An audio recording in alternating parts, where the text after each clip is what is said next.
सुन पा रहे हो यस मुझे? सर। ओके, तो हमारा मैकेनिक्स खत्म हो गया, रिजिड बॉडी डायनामिक्स खत्म हो गया, हमारा ग्रेविटेशन खत्म हो गया। अब हमें आगे के चैप्टर शुरू करने हैं, मैकेनिक्स के बाद के चैप्टर शुरू करने हैं। पहला चैप्टर का नाम है, आपकी अगर एनसीईआरटी की बुक देखेंगे तो उसमें इस चैप्टर का नाम है मैकेनिकल प्रॉपर्टीज ऑफ सॉलिड्स, जिसमें हमें बेसिकली इलास्टिसिटी के बारे में बात करनी होती है। ठीक है, तो आज हम इलास्टिसिटी नाम का चैप्टर शुरू करेंगे आपका, या मैकेनिकल प्रॉपर्टीज ऑफ सॉलिड शुरू करेंगे।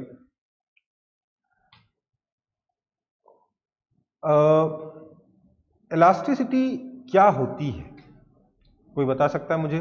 क्या समझते हो आप बाय द टर्म इलास्टिसिटी? कुछ तो आइडिया होगा बचपन से। Anyone, any cases? सब गलत होगा, जो भी बोलोगे सब गलत होगा, पर कुछ तो बोलो। कोई सब्सटेंस कितना स्ट्रेच हो सकता है? कितना स्ट्रेच हो सकता है?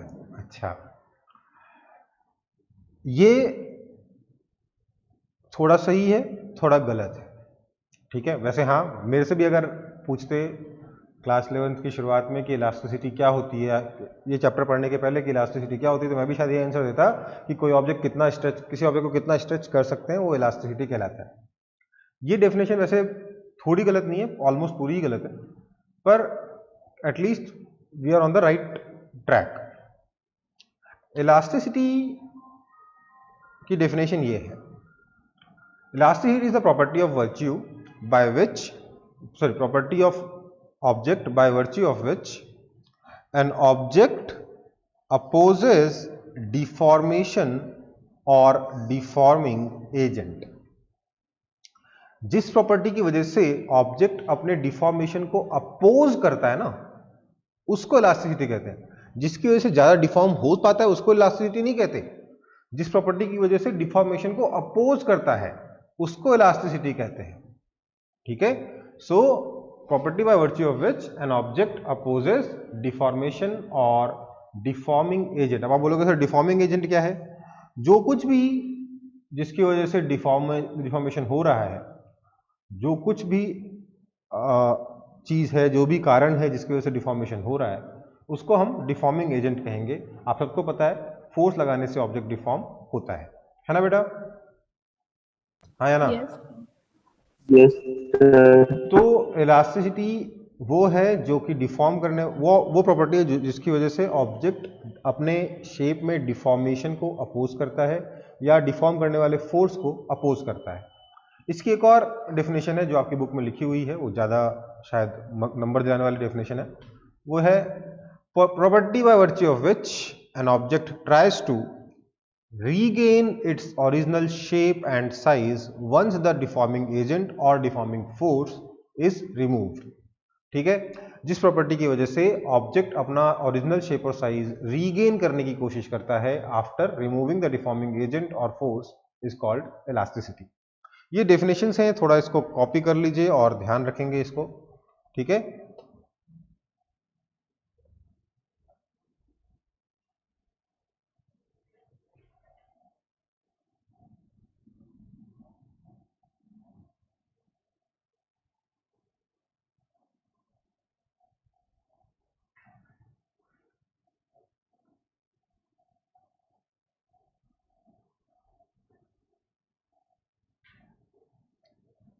ओके बेटा?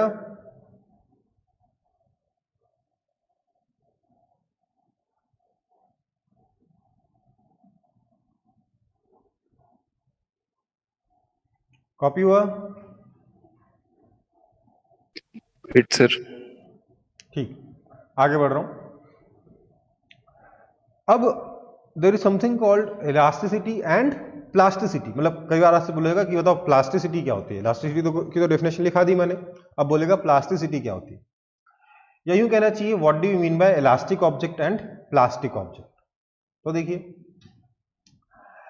Materials that completely regain their original shape and size after removing deforming agent are called perfectly elastic material। ध्यान दीजिएगा, डिफॉर्मिंग शेप, जिस भी डिफॉर्मिंग फोर्स, जिस भी फोर्स की वजह से या जिस भी एजेंट की वजह से आपका ऑब्जेक्ट डिफॉर्म हुआ है, उस फोर्स को या उस एजेंट को अगर हम रिमूव कर लें तो रिमूव करने के बाद अगर ऑब्जेक्ट अपना ओरिजिनल शेप एंड साइज को 100% रीगेन कर लेता है, then the object is called perfectly elastic. ठीक है।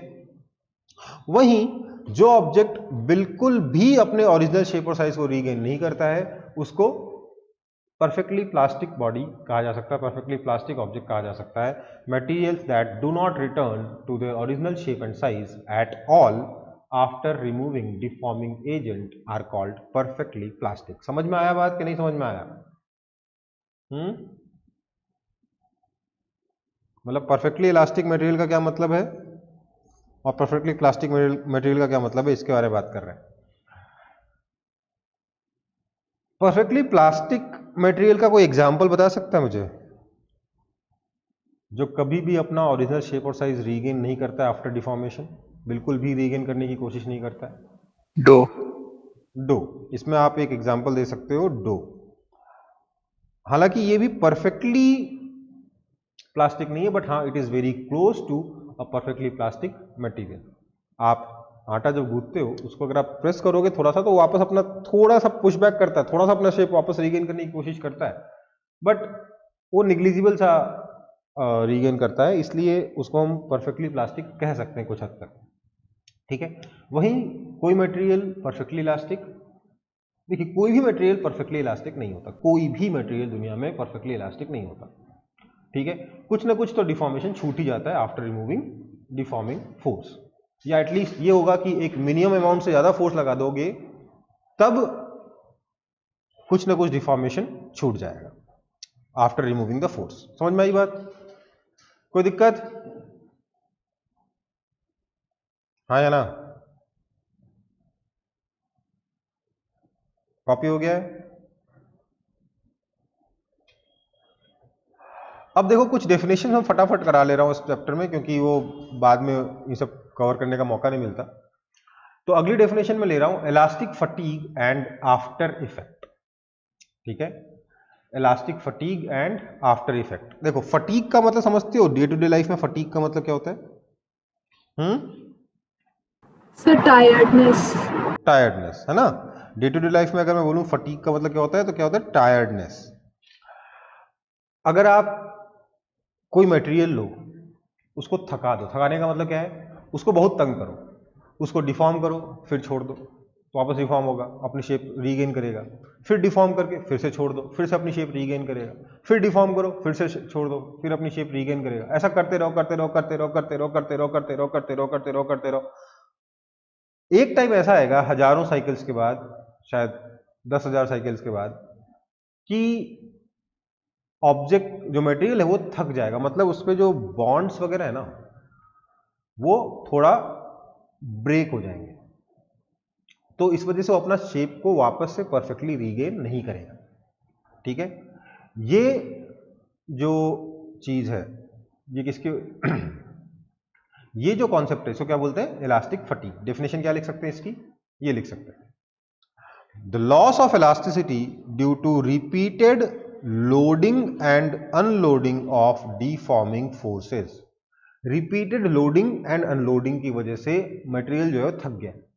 इसका एग्जांपल, हमारी जो रोड्स होती हैं, रोड्स के ऊपर से सोचिए ट्रक और कार्स बार बार निकली जा रही, एक के बाद एक ट्रक, एक के बाद एक कार्स उसके ऊपर से गुजर रही है।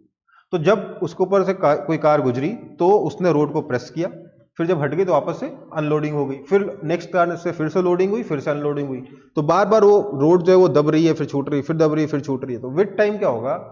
फटीग की वजह से रोड कमजोर हो जाती है और टूट जाती है, या मतलब वेयर ऑफ कर जाती है। समझ में आई बात? तो ये बेसिकली क्या है? इलास्टिक फटीग का एक एग्जाम्पल है।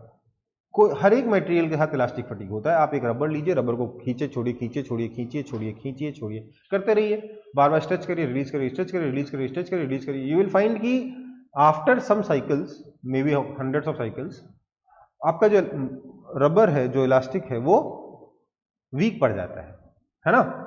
तो बेसिकली वहां पर इलास्टिसिटी का लॉस है। आफ्टर इफेक्ट क्या होता है भाई? तो आफ्टर इफेक्ट को हम इलास्टिक लैग भी कह सकते हैं। इलास्टिक आफ्टर इफेक्ट का एक और नाम क्या है? इलास्टिक लैग है। इसका मतलब क्या होता है? It is the delayed return to original shape and size of object after deforming agent is removed. मतलब क्या होता है ना बेटा कि अगर आप किसी ऑब्जेक्ट को खींचकर छोड़ोगे तो अपना शेप रीगेन तो कर रहा है पर एक झटके में नहीं कर रहा, धीरे धीरे धीरे धीरे कर रहा है ना। तो ऐसे ये जो फिनोमेना है इसको क्या बोलते हैं, इलास्टिक आफ्टर इफेक्ट। ये सबसे कम किस में होता है, क्वाड्स में होता है। Elastic after effect it is almost zero in quartz. Quartz में नेग्लिजिबल होता है, बट कुछ मटेरियल्स ऐसे होते हैं जिसमें ये 2-2 सेकंड 20-20 सेकंड तक रह जाते हैं। ठीक है, मतलब उसको रिलीज किया तो बहुत धीरे धीरे धीरे धीरे अपना शेप रीगेन कर रहा है। कभी कभी आपने देखा होगा अगर कोई इलास्टिक, कोई रबर जो है अगर वो वीक पड़ जाए तो वो भी ऐसा ही हरकत करता है फटीक होने के बाद, कि जो उसको जो छोड़ोगे तो धीरे धीरे अपना लेंथ वापस कम होता है, स्ट्रेच करने का छोड़ोगे तो। कभी देखा कि नहीं देखा? Yes sir. देखा है ना। इस फंडा को क्या बोलते हैं, इलास्टिक आफ्टर इफेक्ट या फिर लैग। अब देखो, ना तो आपको फटीक पढ़ना है आपके सिलेबस में, नहीं आपको आफ्टर लैग पढ़ना है सिलेबस में। बट क्या होगा ना, अगर सिंपल डेफिनेशन पे क्वेश्चन आ जाए तो आपको पता होना चाहिए कि फटीक क्या होता है, आफ्टर इफेक्ट क्या होता है, इलास्टिक लैग क्या होता है। समझ में आई बात? Yes sir. कॉपी भी हो गया होगा? Yes yes sir. ओके। देखिए, हम ये चैप्टर क्यों पढ़ रहे हैं, हमें रियल लाइफ में ना कभी रिजिड बॉडी नहीं मिलने वाली। मिलेगी क्या कभी भी rigid body? No sir. No sir. कभी भी रिजिड बॉडी नहीं मिलेगी, है ना। तो अगर रिजिड बॉडी कभी मिलनी ही नहीं है तो हम सिर्फ रिजिड बॉडी पढ़ के जीवन में काम तो चला नहीं पाएंगे। प्रैक्टिकली हमें कुछ भी बनाना होगा तो रियल लाइफ मटेरियल्स यूज करने पड़ेंगे। रियल लाइफ मटेरियल्स के पास कुछ प्रॉपर्टीज होंगी, इलास्टिसिटी होगा, कुछ और प्रॉपर्टीज होंगी, है ना। तो हमें क्योंकि रियल लाइफ मटेरियल्स यूज करने हैं कुछ, किसी भी इंजीनियरिंग में किसी भी काम के लिए, तो हमें रियल लाइफ मटेरियल्स की प्रॉपर्टी पढ़नी पड़ेगी।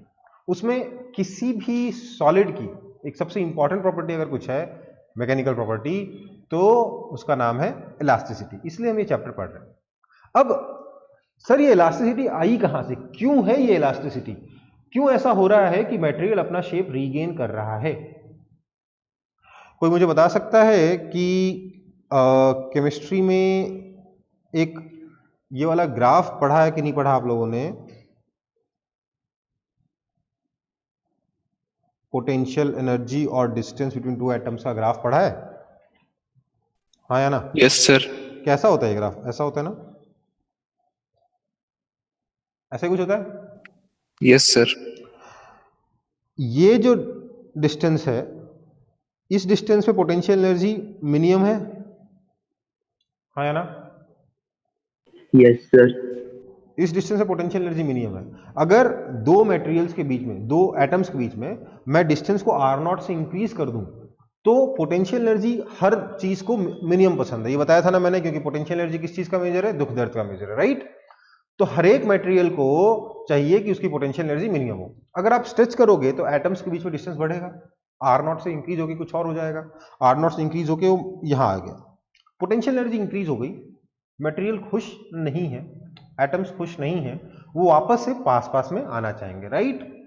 तो पोटेंशियल एनर्जी को मिनिमाइज करने के लिए क्या होगा, दोनों एटम्स के बीच में अट्रैक्शन होगा जिसकी वजह से वापस से अपने ओरिजिनल डिस्टेंस पे आकर वो रुक जाएंगे r0 डिस्टेंस पे, हाँ या ना? हाँ या ना? Yes sir. वही Yes, sir. अगर मैं कंप्रेस कर दूं मटेरियल को तो एटम्स के बीच में डिस्टेंस डिक्रीज हो जाएगा, डिस्टेंस डिक्रीज हो जाएगा तो फिर से पोटेंशियल एनर्जी बढ़ गई, फिर से ये वापस अपने ओरिजिनल शेप एंड साइज पे आने की कोशिश करेंगे, हाँ या ना? ओरिजिनल डिस्टेंसेस पे आने की कोशिश करेंगे। तो सारे एटम्स अगर इनिशियल डिस्टेंसेस पर ही रहेंगे एक दूसरे से, डिस्टेंसेस अगर किसी भी दो पार्टिकल के बीच में चेंज नहीं होगा तो शेप भी चेंज नहीं होगा। ये तो पढ़ा था ना रिजिड बॉडी में, रिजिड बॉडी की डेफिनेशन तो यही है यस सर। कि किसी भी दो पार्टिकल के बीच में डिस्टेंस चेंज नहीं होगा। तो हर एक मटेरियल चाहता है कि दो पार्टिकल्स के बीच का डिस्टेंस चेंज ना हो, लेकिन एक लिमिट तक, है ना। स्ट्रेच करने में डिस्टेंस चेंज हो जाएगा बट वापस से अपने ओरिजिनल डिस्टेंसेस पे आएंगे। आप समझ सकते हो इलास्टिसिटी को बाय अगर आप सोचो आपके दिमाग में ये स्ट्रक्चर कि एटम्स हैं,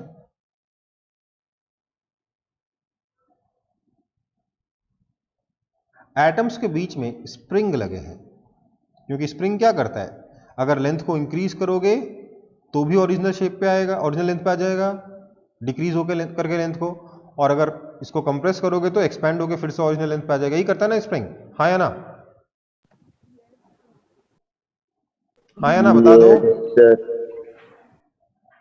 अब मैंने यहां पे क्या किया, सिर्फ 2D बनाया है। आप ऐसे लेयर एक के ऊपर एक स्टैक कर दीजिए, उनके बीच में भी स्प्रिंग्स जोड़ दीजिए, तो पूरा 3D स्ट्रक्चर बन जाएगा कि नहीं बन जाएगा किसी मटेरियल का? बन जाएगा सर। अब Yes उस sir. अब उस शेप को अगर आप दबाओगे तो फिर से अपनी शेप अपने ओरिजिनल साइज पे आ जाएगा, खींचोगे तब भी ओरिजिनल अपनी साइज पे आ जाएगा, हाँ या ना?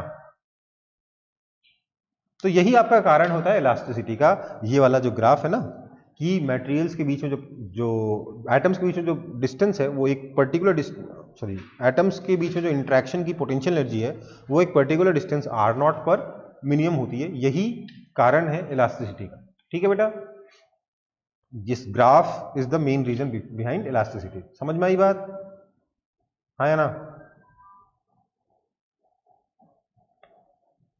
आई होप समझ में आ गया होगा। Yes sir. Okay,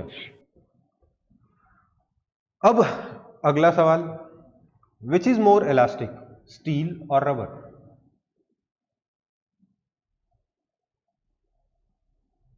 sir steel. Steel ज्यादा इलास्टिक है, अगर रबर ज्यादा इलास्टिक होता तो क्वेश्चन ही नहीं पूछता ना मैं, है ना? स्टील ज्यादा इलास्टिक है, क्यों? Because it opposes it's deformation more than rubber. Rubber easily deform हो जाता है, स्टील को डिफॉर्म करने में ज्यादा मेहनत, है या ना? क्योंकि स्टील को डिफॉर्म करना ज्यादा मुश्किल है, इसलिए स्टील ज्यादा इलास्टिक है इन कंपैरिजन टू रबर। जिसको डिफॉर्म करना मुश्किल होगा वो ज्यादा इलास्टिक होगा। समझ में आई बात कि नहीं समझ में आई बात? Yes sir. पक्का? Yes sir. So steel is more elastic than rubber. समझ में आई बात? Steel is more elastic than rubber.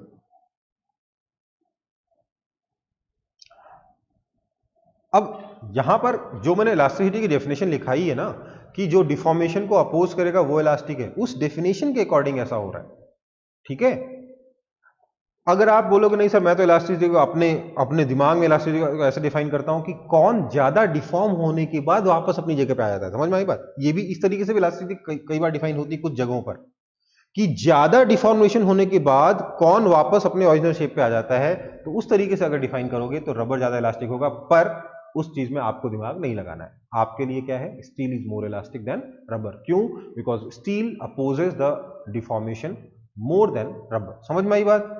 Steel को डिफॉर्म करने के लिए ज्यादा फोर्स लगाना पड़ता है, इसलिए स्टील ज्यादा इलास्टिक मटेरियल है। ठीक है बेटा, yes sir. Okay. Yes sir. अब बात करते हैं डिफॉर्मिंग एजेंट की। ठीक है, डिफॉर्मिंग एजेंट आप बार बार बोल रहे हो क्या होता है, फोर्स होता है ना?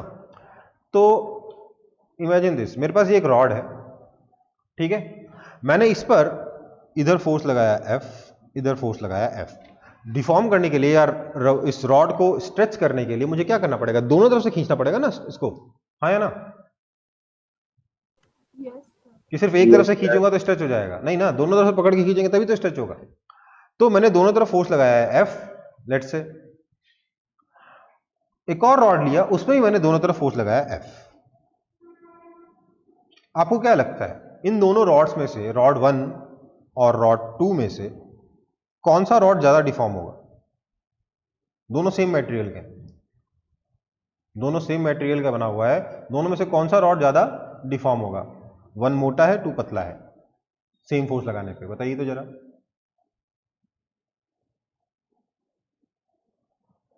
बोलो जल्दी से। सर रोटी।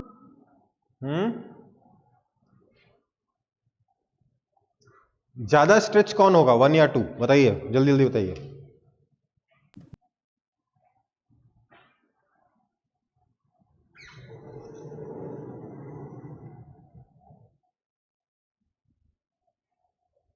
सेम फोर्स लगाओगे तो पतली रॉड ज्यादा स्ट्रेच होगी या मोटी रॉड?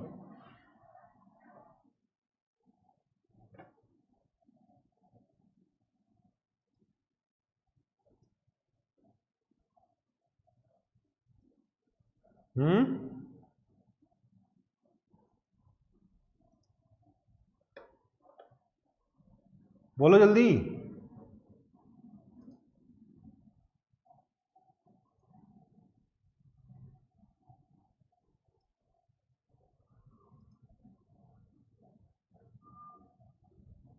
सर सेकंड वाला। सेकंड वाला ज्यादा स्ट्रेच होगा ना भाई। क्यों? क्योंकि पतला है, ऑब्वियस चीज है ना? क्यों? Yes, क्योंकि sir. सेकंड वाले को उतना ही फोर्स कम एरिया में बैलेंस करना पड़ रहा है, कम एटम्स के ऊपर ज्यादा फोर्स लग रहा है ना? कम एटम्स के ऊपर ज्यादा फोर्स लग रहा है। आप समझिए, इसके एक क्रॉस सेक्शन में जो इसके एक क्रॉस सेक्शन में जितने एटम्स होंगे, इसके एक क्रॉस सेक्शन में कम एटम होंगे ना रॉड 2 के, तो कम एटम्स के ऊपर ज्यादा फोर्स लग रहा है, तो हर एक दो एटम के बीच, हर एक एटम पे इंडिविजुअली ज्यादा फोर्स लगेगा, तो बेसिकली क्या हो जाएगा? स्ट्रेचिंग ज्यादा हो जाएगी। समझ में आई बात? डिफॉर्मेशन ज्यादा हो जाएगा। ये वाला सेकंड रॉड ज्यादा डिफॉर्म होगा। इसका मतलब क्या है? सेकंड रॉड पे ज्यादा बड़ा डिफॉर्मिंग एजेंट लग रहा है। फोर्स को डिफॉर्मिंग एजेंट हम लोग नहीं कह सकते, हमें डिफॉर्मिंग एजेंट का कुछ नया डेफिनेशन देना पड़ेगा, कुछ नया नाम देना पड़ेगा। हमने नाम दिया है स्ट्रेस। डिफॉर्मिंग एजेंट क्या होता है? स्ट्रेस होता है। ये जो फोर्स F है ना, ये फोर्स F इधर भी और इधर भी दोनों रॉड के केस में बराबर लग रहा है, बट फिर भी रॉड 1 ज्यादा डिफॉर्म नहीं होगा, रॉड 1 कम डिफॉर्म होगा, रॉड 2 ज्यादा डिफॉर्म होगा, है ना? रॉड 2 क्योंकि ज्यादा डिफॉर्म हो रहा है, इसका मतलब हम कह सकते हैं रॉड 2 पर डिफॉर्मिंग एजेंट का असर ज्यादा है, इसलिए डिफॉर्मिंग एजेंट को हमने नया नाम दिया स्ट्रेस, और हमने डिफाइन किया stress is equal to force by area, जहां एरिया ए क्या है? This area of cross section. पतली रॉड का एरिया ऑफ क्रॉस सेक्शन कम है, इसलिए स्ट्रेस ज्यादा है। अब आप बोलोगे सर फोर्स बाय एरिया तो प्रेशर होता है, is it equal to pressure? हाँ या ना? Yes sir. बोलो, क्या ये प्रेशर है? No. ये प्रेशर नहीं है। अब आप बोलोगे सर क्यों नहीं? फोर्स बाय एरिया तो प्रेशर ही होता है। देखो, ये जो मैंने स्ट्रेस लिखा है, ये सिर्फ लेंथ के अलोंग वाला स्ट्रेस है। अगर इधर से फोर्स F लग रहा होगा ना, तो मैं उसको स्ट्रेस नहीं कह रहा यहां पे। समझ में आई बात? मैं सिर्फ लेंथ के अलोंग जो फोर्स लग रहा है ना, उसको स्ट्रेस कह रहा हूं फिलहाल के लिए। हालांकि स्ट्रेस और भी तरीके के होता है, बट फिलहाल ये जो एग्जांपल आपके सामने है, इसमें सिर्फ इस वाले एरिया को ही मैं कंसीडर कर रहा हूं स्ट्रेस के लिए। स्ट्रेस प्रेशर नहीं है, प्रेशर जैसा ही दिखता है, सब कुछ प्रेशर जैसा ही है, बट प्रेशर नहीं है। प्रेशर जो है, वैसे अगर आप देखोगे तो प्रेशर जनरली कंप्रेसिव होता है, थ्रस्ट होता है ना, नॉर्मल फोर्स होता है अंदर की तरफ। ये फोर्स मेरा बाहर की तरफ लग रहा है, हालांकि अंदर की तरफ भी लग सकता है ये वाला force deforming agent, but pressure बाहर की तरफ नहीं लगता, प्रेशर सिर्फ अंदर की तरफ लगता है। नॉर्मल फोर्स से ही प्रेशर आता है ना, थ्रस्ट से ही प्रेशर आता है, राइट? हाँ या ना? अब नॉर्मल फोर्स कभी Not right. नॉर्मल फोर्स कभी पुलिंग तो हो नहीं सकता। ये फोर्स क्योंकि पुलिंग है, इसलिए इस फोर्स का जो F बाय एरिया लिख रहे हो, ये प्रेशर नहीं है, ये सिर्फ स्ट्रेस की तरह ही डिफाइन किया जा सकता है। ठीक है? अब डिफॉर्मिंग एजेंट का हमने नाम दिया है क्या? स्ट्रेस। स्ट्रेस कितने तरीके के होते हैं? तो स्ट्रेस होते हैं 3 तरीके के, एक लॉन्गिट्यूडनल, दूसरा शियर और तीसरा वॉल्यूमेट्रिक। ठीक है? लॉन्गिट्यूडनल स्ट्रेस का मतलब वो स्ट्रेस जो कि लेंथ के लॉन्ग लग रहा है। ध्यान दीजिए, फर्स्ट एग्जांपल मैंने दे रखा है लॉन्गिट्यूडनल का, वहां पर देखिएगा फोर्स मैंने रॉड की लेंथ के लॉन्ग लगाया है, ठीक है? दूसरी तरफ मैंने फोर्स लगाया नहीं, तो क्या डिफॉर्मेशन होगा? हाँ या ना? हाँ. क्यों होगा? मैंने तो अभी थोड़ी देर पहले कहा था डिफॉर्म करने के लिए आपको दोनों तरफ फोर्स लगाना पड़ेगा, तो यहां पे डिफॉर्मेशन क्यों होगा? अगर मैं एक ही तरफ फोर्स लगाऊंगा तो होगा. तो क्यों होगा? वो तो अटैच करना। होगा. ओए, वो इसलिए होगा क्योंकि हम अगर फोर्स F इधर लगाएंगे तो ये जो दीवार है उल्टी डायरेक्शन में फोर्स F लगाएगी, इक्वल एंड अपोजिट। है ना, ताकि ये रॉड के पास कोई एक्सेलरेशन ना आए। हमने सिर्फ एक डायरेक्शन में फोर्स लगाया, दूसरी तरफ का फोर्स,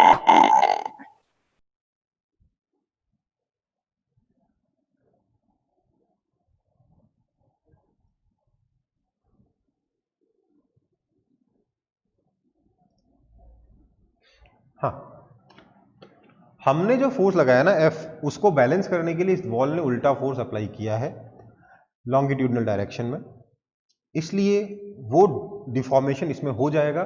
दोनों तरफ फोर्स हमने नहीं लगाया, एक तरफ हमने लगाया, दूसरी तरफ दीवार ने लगा दिया। ठीक है बेटा, कोई दिक्कत?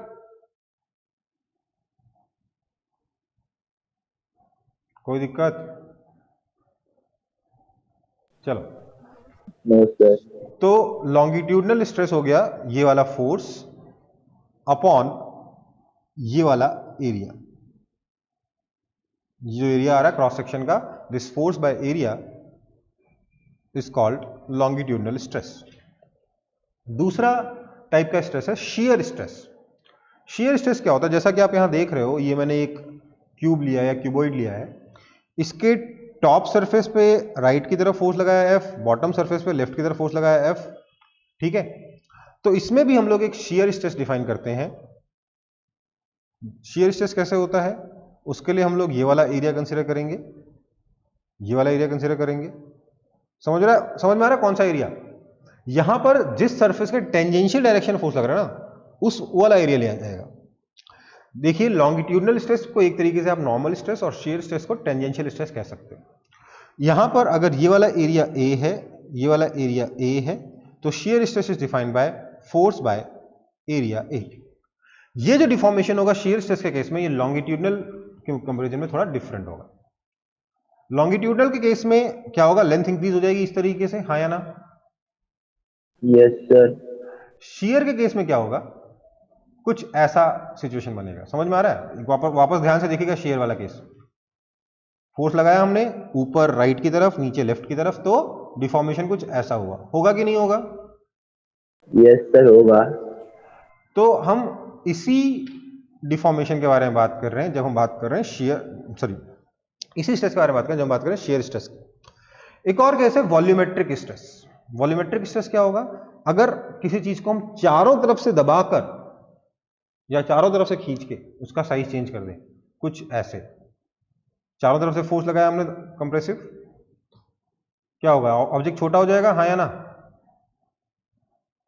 Yes sir. ये जो डिफॉर्मेशन है, ये इस डिफॉर्मेशन को कॉज करने वाला स्ट्रेस क्या कहलाएगा? वॉल्यूमेट्रिक स्ट्रेस कहलाएगा।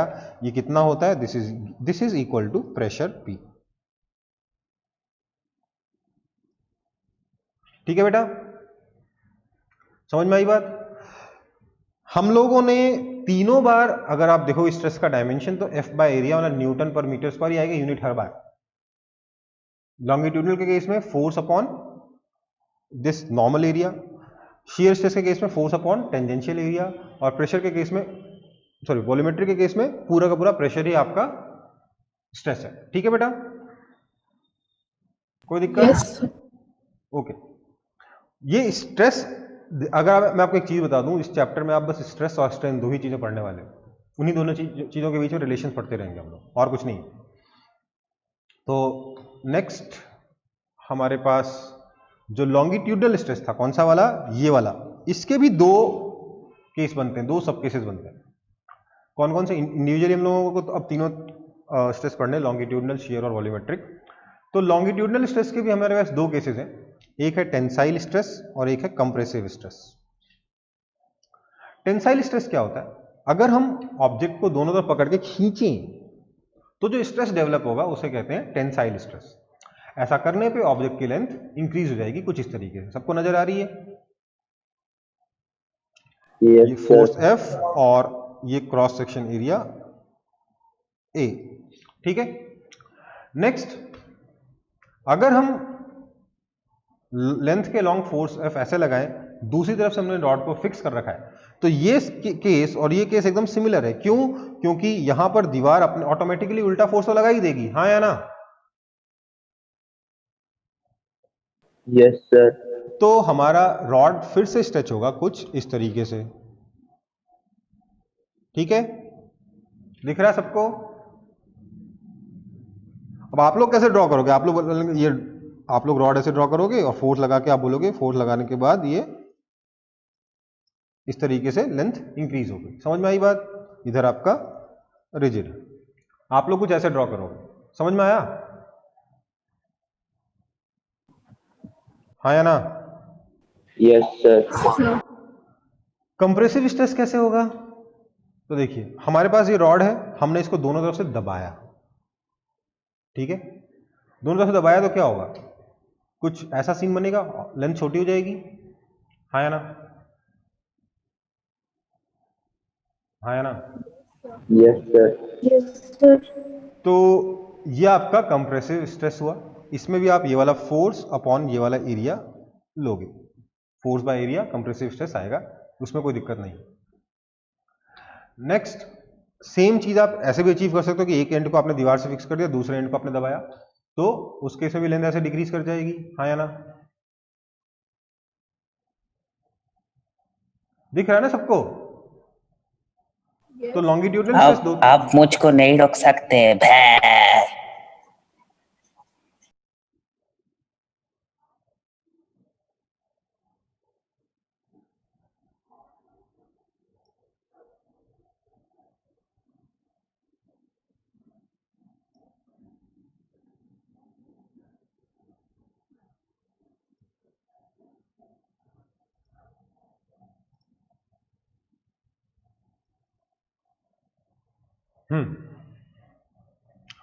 तो कंप्रेसिव स्ट्रेस कैसे काम करता है सबको समझ में आया? दिस फोर्स अपॉन ये वाला area A will be called compressive stress. ठीक है बेटा, आप लोग कैसे कॉपी करोगे इसको? आप लोग कॉपी करोगे इसे कुछ इस तरीके से कि ये रॉड है, आपने ऐसे फोर्स लगाया F, जिसकी वजह से इसकी लेंथ थोड़ी डिक्रीज हो गई। इतना ही ड्रॉ कर सकते हो, आप इससे ज़्यादा कुछ ड्रॉ कर नहीं सकते, या एरो को यहां ड्रॉ कर लो और कुछ नहीं, लेंथ इसकी डिक्रीज हो गई डेल्टा एल से, ऐसे कर सकते हो। ठीक है बेटा, इससे ज़्यादा आप एक फोटो में कुछ नहीं कर सकते, एक डायग्राम में कुछ नहीं कर सकते। ओके बेटा, कोई दिक्कत?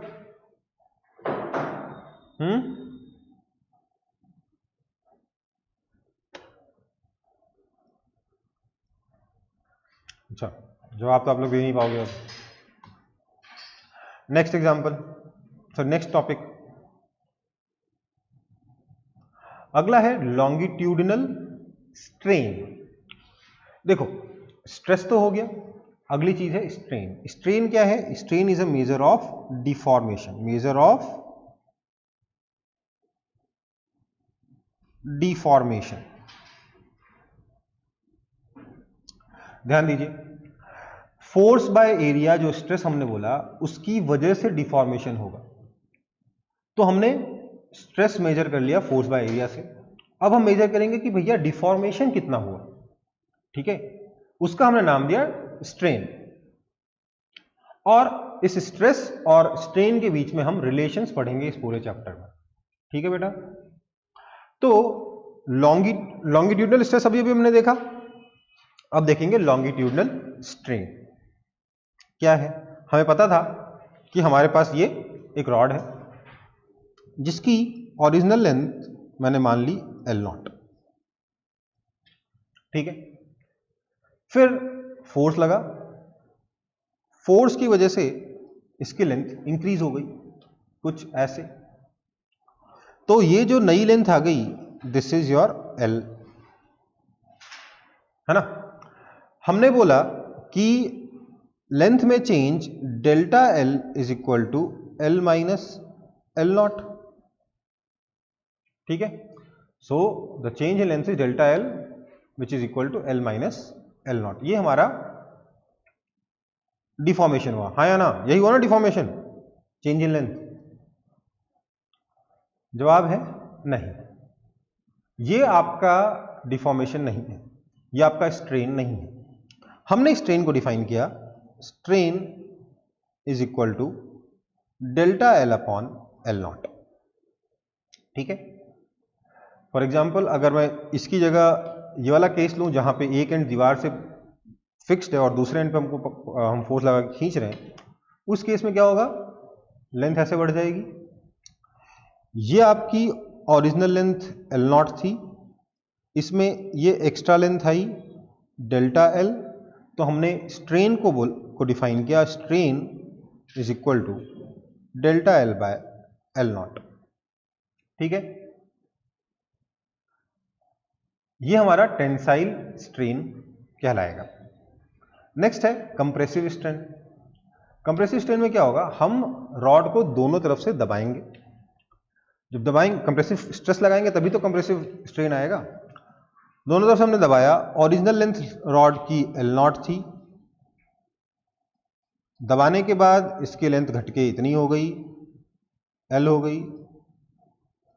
तो इस केस में कंप्रेसिव स्ट्रेस के स्ट्रेन के केस में हम लोग लिखेंगे delta L is equal to L0 minus L, क्योंकि लेंथ डिक्रीज हो गई है ना। और आप लिखोगे strain is equal to delta L by L0। हम देखिए इसमें हमेशा पॉजिटिव लेके चलते हैं, कभी नेगेटिव नहीं करते, लेकिन अगर आप साइन का ध्यान रखोगे तब भी कोई परेशानी नहीं होगी। कहने का मतलब है हमारे पास जब रिलेशन आएगा स्ट्रेस और स्ट्रेन के बीच में, तो वो फोर्स बाय एरिया और डेल्टा L बाय L0 के बीच में रिलेशन आएगा। This force upon area stress और डेल्टा L बाय L0 के बीच में आएगा रिलेशन। वो रिलेशन अनचेंज रहेगा अगर आप साइन कन्वेंशन को फॉलो करते जाओगे। तो ये वाला फोर्स नेगेटिव हो जाएगा, तो ये वाला डेल्टा L भी उस केस में नेगेटिव हो जाएगा। तो इसलिए आपको ज्यादा दिमाग लगाने की जरूरत नहीं है, आप या तो सब कुछ पॉजिटिव लेके चलो या आप कोई भी एक साइन कन्वेंशन चुनकर उसी के हिसाब से चलते रहो। ठीक है,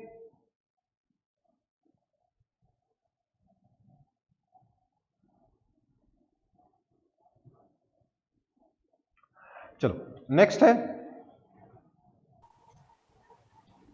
सेम चीज ही पढ़नी है हमें फिर से, बस इस बार क्या है, गांजा गांजा। हाँ यार ये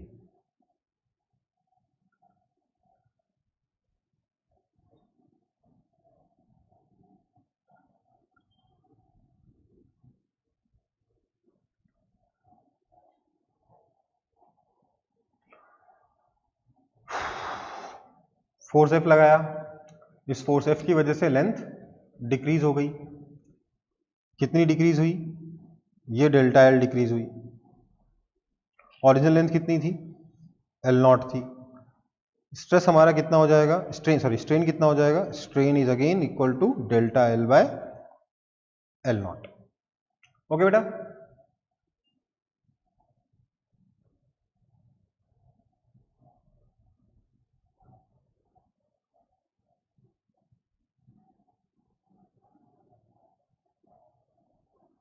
so let's move to next topic, that is shear stress and strain। हमने अभी भी डिफाइन किया। shear stress क्या होता है, ये वाला फोर्स ले लोगे टेंजेंशियल फोर्स अपॉन ये वाला एरिया A। तो shear stress हमने बोला था stress is equal to force by area. ये फोर्स अप्लाई करने पे हमारा जो ऑब्जेक्ट है वो कुछ ऐसे डिफॉर्म होगा।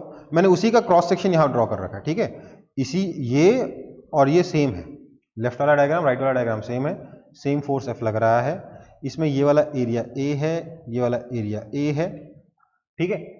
अब जब मैंने यहां पे फोर्स अप्लाई किया तो डिफॉर्मेशन आएगा कुछ इस तरीके से, हाँ या ना।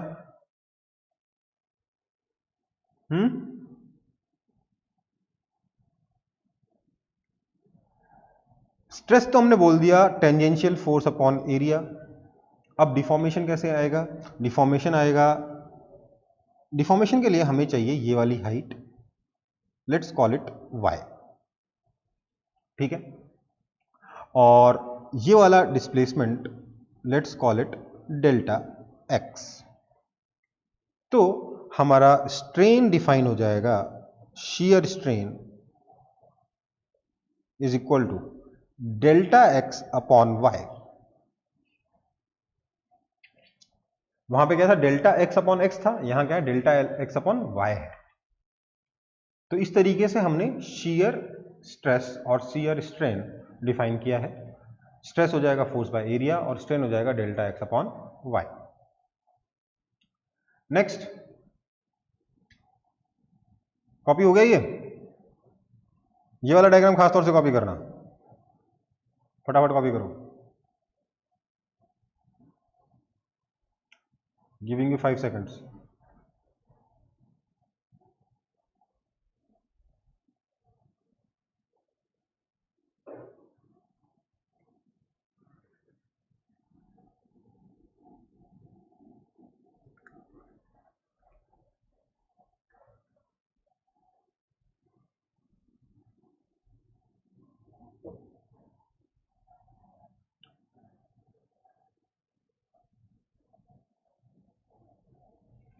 ओके,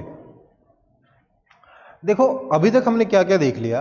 हम एक रॉड को पकड़ के खींच रहे हैं तो उसकी लेंथ इंक्रीज हो जाएगी, उसको दबाएंगे तो लेंथ डिक्रीज हो जाएगी, और उसको अगर हम इस तरीके से किसी ऑब्जेक्ट को, किसी क्यूब को या किसी भी शेप के ऑब्जेक्ट को अगर हम इस तरीके से टेंजेंशियल फोर्स लगाएंगे तो उसकी वजह से वो डिफॉर्म हो जाएगा। ठीक है, शेप चेंज हो जाएगा उसका। शेयर स्ट्रेस की वजह से क्या हो रहा है, शेप चेंज हो रहा है।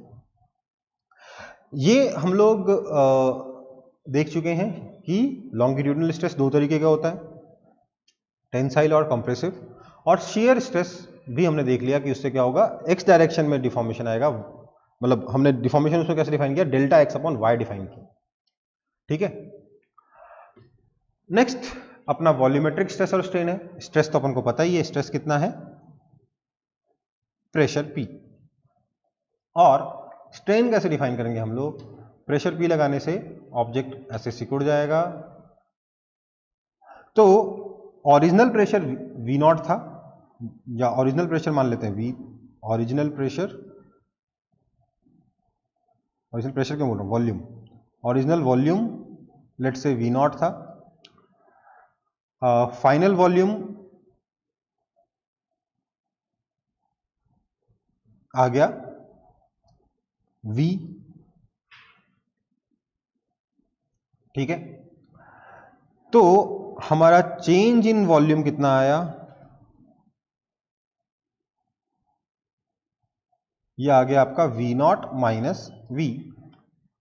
तो हमने स्ट्रेन को डिफाइन किया, strain is equal to V0 minus V upon V0। ठीक है, वैसे स्ट्रेन हमें क्या लिखना चाहिए, अगर हम साइन कन्वेंशन फॉलो करते हुए चलेंगे तो स्ट्रेन को हमें लिखना चाहिए, ध्यान दीजिएगा बेटा, minus dV by V। Strain हमारा इस तरीके से डिफाइन होना चाहिए, minus dV by V। Minus क्यों बोल रहा हूं, क्योंकि आपका चेंज इन वॉल्यूम आपने V0 माइनस V लिखा है, V माइनस V0 नहीं लिखा है। अगर आप dV के टर्म्स में बात करोगे तो dV को आप हमेशा ही फाइनल माइनस इनिशियल ही से ही आप रिप्रेजेंट करते हो, इसलिए स्ट्रेन को क्या लिख सकते हो आप, माइनस dV बाय V। ठीक है, समझ में आई बात। और स्ट्रेस क्या है, प्रेशर। अब ध्यान दीजिएगा बेटा एक चीज और, हम लोग यहां पर शेयर स्ट्रेस को डेल्टा एक्स बाय वाई लिख रहे हैं, इसको हम लोग डी एक्स अपॉन वाई भी बोल सकते हैं। ये अगर आप एंगल लिखोगे थीटा तो this is also equal to tan theta and sometimes it is approximated to sin theta.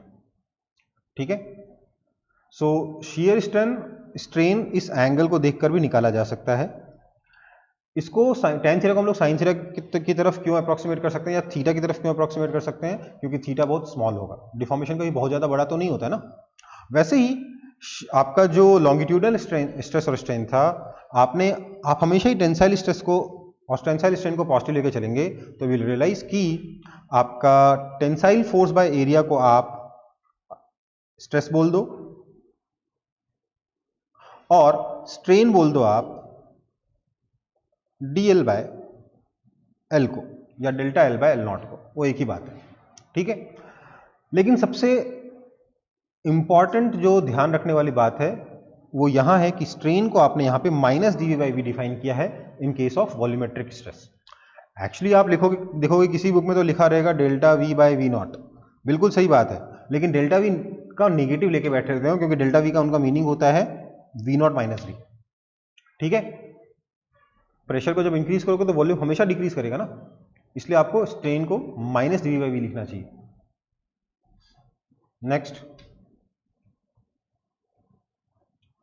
Next है हमारा Hooke's law. Basically Hooke's law में हम पढ़ेंगे relation between stress and strain.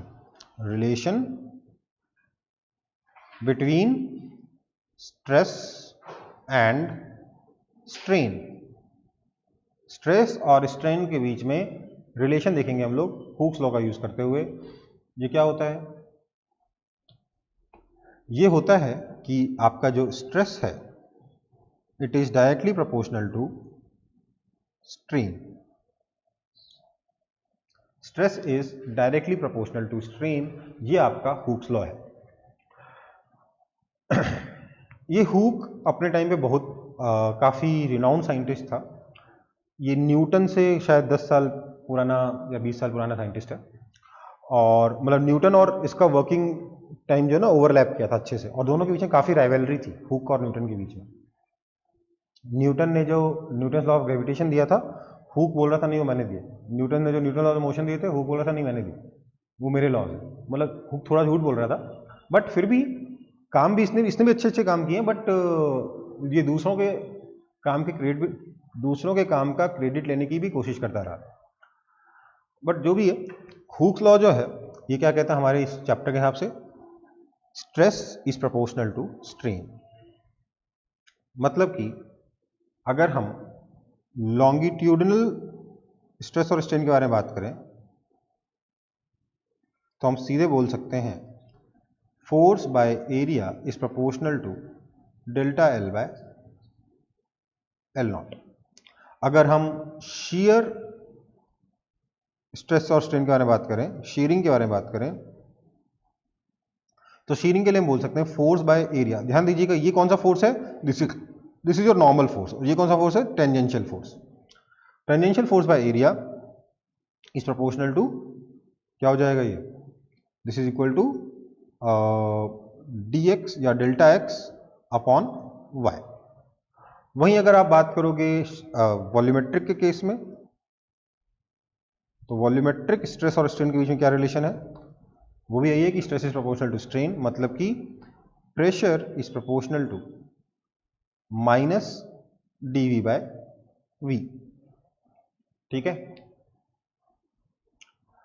तो या यूं कहना चाहिए dp is proportional to, pressure को इंक्रीज करने पे वॉल्यूम बढ़ेगा ना। प्रेशर नहीं बोलना चाहिए, dp बोलना चाहिए, चेंज इन प्रेशर बोलना चाहिए। चेंज इन प्रेशर की वजह से चेंज इन वॉल्यूम आ रहा है। dp is proportional to minus dv by v। ये आपका वॉल्यूमेट्रिक स्ट्रेस के लिए रिलेशन होगा। ये आपके हुक्स लॉ है, stress is proportional to strain. Okay,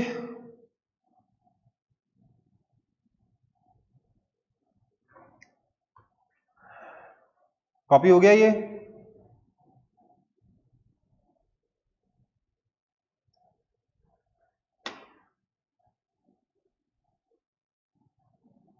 आप लोगों को अगर कोई डाउट हो तो मुझसे चैट करके पूछ सकते हो, कहीं पे भी कोई डाउट आया हो तो।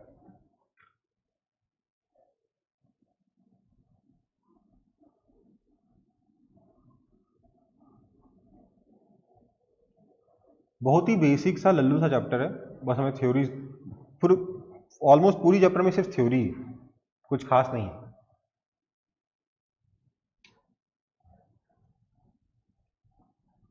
नेक्स्ट है हमारा यंग्स मॉड्यूलस। अब देखो यंग जो है ना, ये आपके हुक का स्टूडेंट था। ठीक है, ये बंदा काफ़ी अर्ली एज में इसकी डेथ हो गई थी, बट इसने उतनी एज में बहुत कुछ बड़े बड़े चीज़ें खोजी थी। इनफैक्ट कई चीज़ें ऐसी थी जो न्यूटन बोल के गया था, उसको हुक ने करेक्ट किया था कि नहीं न्यूटन पूरी तरीके से गलत है। ठीक है, तो यंग्स मॉडुलस इसने क्या किया? इसने अपने प्रोफेसर के अधूरे काम को पूरा किया, हुक के अधूरे काम को पूरा किया। हुक ने बोला था stress is proportional to strain, इसने बोला वो प्रोपोर्शनैलिटी कांस्टेंट क्या होगा। तो यंग्स मॉडुलस हमारे काम आता है लॉन्गिट्यूडिनल स्ट्रेस के लिए। लॉन्गिट्यूडिनल स्ट्रेस के केस में यंग्स मॉडुलस काम आता है। ये कहता है कि हमने फोर्स लगाया F, क्रॉस सेक्शन एरिया था A, तो स्ट्रेस हो जाएगा कितना? Force by area. और फोर्स लगाने की वजह से ये ऑब्जेक्ट डिफॉर्म हो गया, ये हो गया आपका डेल्टा L, ओरिजिनल लेंथ की L0 तो स्ट्रेन हो गया कितना, स्ट्रेन हो गया delta L by L nought. तो यहां पर जो हम देख रहे हैं डेल्टा एल आया है फोर्स बाय एरिया की वजह से, तो आपके हुक अंकल ने कहा था stress is proportional to strain. Young's modulus, Young uncle ने क्या कहा, उन्होंने कहा कि ये जो स्ट्रेस है it is proportional to strain, बढ़िया है, बट प्रोपोर्शनलिटी कांस्टेंट क्या कहलाएगी, तो यंग्स मॉडुलस कहलाएगी, Young's modulus into strain. Stress is equal to Young's modulus multiplied by strain. ठीक है, so force by area is equal to Young's modulus into delta L by L not. Now this is only valid for longitudinal stress. Young's modulus सिर्फ longitudinal stress के लिए होता है। Young's modulus को y से represent करते हैं, f by area is equal to delta L by L nought. This implies, आप ऐसा भी बोल सकते हो, force is equal to A Y by L nought, या एल एक ही चीज है क्योंकि डेल्टा एल बहुत स्मॉल होता है, डिफॉर्मेशन बहुत छोटा होता है, इनटू डेल्टा एल।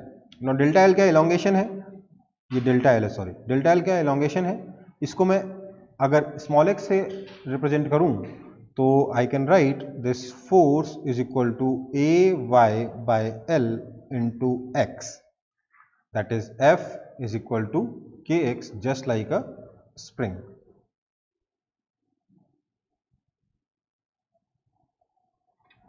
एक स्प्रिंग की तरह हम यहां पे बोल सकते हैं कि आपका जो फोर्स है that is A Y by L into X, तो उसको के एक्स की तरह ट्रीट किया जा सकता है, जस्ट लाइक अ स्प्रिंग। आपका कोई भी रॉड जो है वो एक स्प्रिंग की तरह बिहेव करता है लॉन्गिट्यूडनल स्ट्रेस के केस में। ठीक है, इसीलिए एफ इज इक्वल टू के एक्स, जब आप स्प्रिंग में पढ़ते हो ना, F is equal to minus K X या एफ इज इक्वल टू के एक्स, उस वक्त भी आपको मेंशन किया गया था कि ये आपका हुक्स लॉ है। कौन सा लॉ है, हुक्स लॉ। तो force is equal to, sorry stress is equal to Young's modulus into strain for the case of longitudinal stress. मतलब लॉन्गिट्यूडनल स्ट्रेस को अपोज करने के लिए जो प्रोपोर्शनलिटी कांस्टेंट आएगा उसको हम लोग यंग्स मॉडुलस कहते हैं। ध्यान दीजिएगा बेटा, आपका स्ट्रेस क्या यूनिट क्या था, न्यूटन पर मीटर स्क्वायर, हाँ या ना। फोर्स बाय एरिया न्यूटन पर मीटर स्क्वायर। स्ट्रेन की यूनिट क्या है, इट इज डायमेंशनलेस।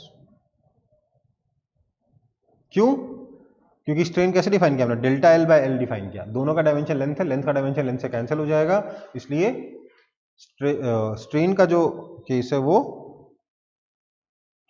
स्ट्रेन जो है वो डायमेंशनलेस होता है। और आपका जो यंग्स मॉडुलस है, क्योंकि आपका stress is equal to Young's modulus into strain है, स्ट्रेन आपका डायमेंशनलेस है, इसलिए यंग्स मॉडुलस का डायमेंशन और स्ट्रेस का डायमेंशन सेम होगा। तो यंग्स मॉडुलस की भी यूनिट हो जाएगी न्यूटन पर मीटर स्क्वायर। ठीक है, समझ में आई बात। मतलब अगर आप डायमेंशन लिखोगे यंग्स मॉडुलस का तो क्या आ जाएगा, M L inverse T minus 2। तो ये आपका यंग्स मॉडुलस हुआ। नेक्स्ट, अच्छा अगर हम दबाएंगे, अगर हम किसी चीज को कंप्रेस करते हैं ना, उस केस में भी आपका ये जो कंप्रेसिव स्ट्रेस है उसके लिए भी यंग्स मॉडुलस ही काम करेगा। जैसे स्प्रिंग के लिए दोनों तरफ से सेम के होता है, वैसे ही रॉड के लिए भी दोनों तरफ से सेम के आएगा, मतलब सेम यंग्स मॉडुलस आएगा। ठीक है बेटा। Sir example of shear can be scissors, नहीं, वहां पर आपका शियर स्ट्रेस नहीं लगता है। शियर स्ट्रेस का अगर आपको एग्जांपल देखना है तो आप सिंपल से एग्जांपल देखिए, सीजर से आप कट कर रहे हो, हम सिर्फ डिफॉर्मेशन के बारे में बात कर रहे हैं, हम काटने पीटने के बारे में बात नहीं कर रहे।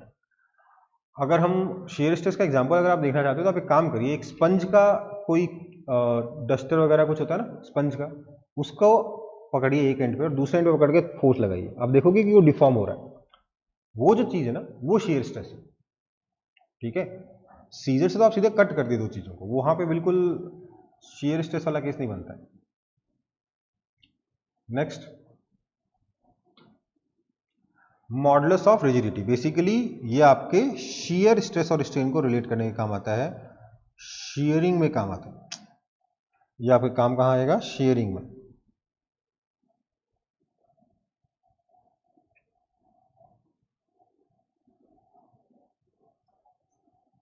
शेयरिंग में काम आता है मॉडुलस ऑफ रिजिडिटी। इसको हम रिप्रेजेंट करते हैं ईटा से। किससे रिप्रेजेंट करते हैं? ईटा से। तो ये क्या कहता है कि आपका फोर्स इधर लगाया, इसमें फोर्स इधर लगाया, ये वाला एरिया ए है, ये वाला एरिया ए है, इधर भी ये वाला एरिया ए ऑब्वियसली, क्योंकि उसी का दूसरा रिप्रेजेंटेशन है ये। फोर्स इधर लग रहा है। जब ये फोर्स लगा तो क्या होगा? डिफॉर्मेशन होगा कुछ ऐसे। ये आपका डेल्टा एक्स हो गया, इसको हम लोग वाई से रिप्रेजेंट कर रहे हैं। तो हमने डिफाइन किया था shear stress is equal to force by area. कौन सा फोर्स? Tangential force. और शियर स्ट्रेन डिफाइन किया था हमने डेल्टा एक्स बाय वाई। ठीक है, तो इन दोनों को रिलेट करने के लिए जो टर्म आएगा, इन दोनों की प्रोपोर्शनैलिटी के लिए जो टर्म आएगा, दैट विल बी ईटा। हम बोलेंगे यहां पर shear stress is equal to eta times shear strain. हर एक मटेरियल के लिए यंग्स मॉडुलस अलग होगा, हर एक मटेरियल के लिए ईटा अलग होगा। Shear stress is equal to eta times shear strain, मतलब कि force tangential by area is equal to eta times shear strain is delta X upon Y. सबको क्लियर है ये?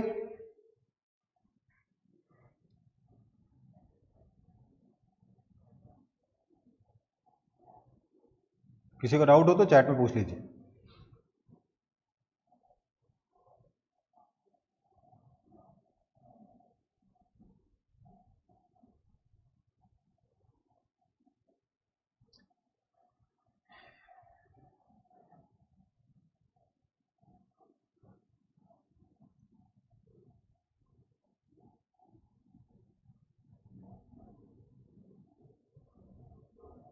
नेक्स्ट है bulk modulus. Now what is bulk modulus? Bulk modulus is used for, bulk modulus किस चीज के लिए use करेंगे हम लोग ये वॉल्यूमेट्रिक डिफॉर्मेशन के लिए यूज करेंगे, वॉल्यूमेट्रिक स्ट्रेस और स्ट्रेन के लिए यूज करेंगे।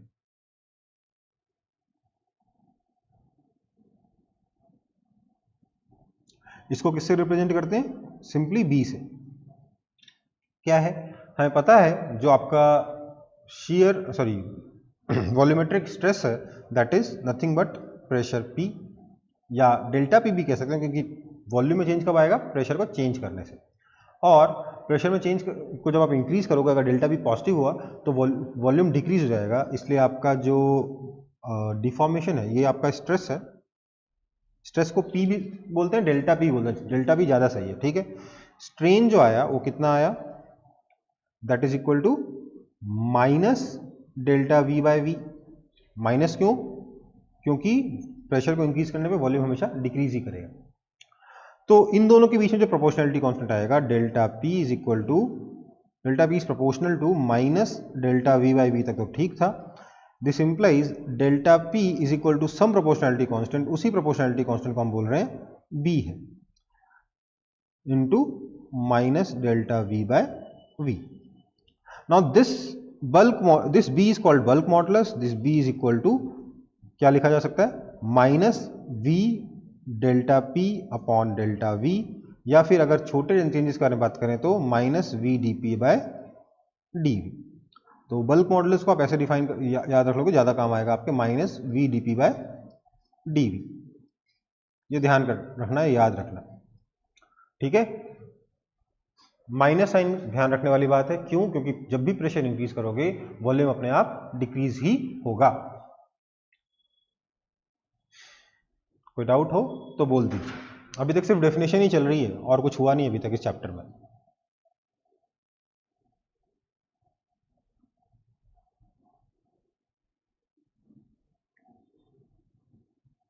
कॉपी हो गया?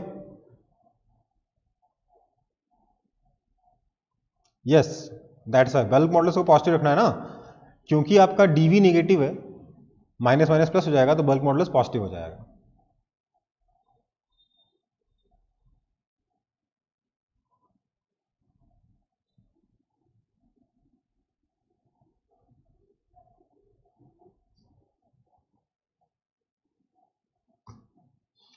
नेक्स्ट है कंप्रेसिबिलिटी, जिसको हम K से रिप्रेजेंट करते हैं। Compressibility K is nothing but 1 by bulk modulus. ये आप लोगों को क्यों जरूरी है? आपने शायद गैसीय स्टेट पढ़ा केमिस्ट्री में कि नहीं पढ़ा?